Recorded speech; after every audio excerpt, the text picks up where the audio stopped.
පුතා ජීවිතේ දිනපු හැම මිනිස්සෙම දිනලා තියෙන්නේ ඒගොල්ලන්ට තිබ්බ හැකියාවන් තුනක් හින්දා.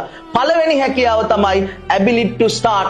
හෙට කරනවා අනිද්දා කරනවා අනිද්දා කරනවා කියලා හිත ඉන්නේ නැතුව ඔයාට පටන් ගන්න තියෙන වැඩේ අද පටන් ගන්න. මේක තමයි හොඳම මොහොත පටන් ගන්න. ඒකින්ද ඔයාට ability to start තියෙනවා නම් ඔයාගේ සාර්ථකත්වයේ පළවෙනි ස්ටෙප් එක හරියනවා. දෙවෙනි ස්ටෙප් එක මීට වැඩිය අමාරුයි. ඒ තමයි ability to continue.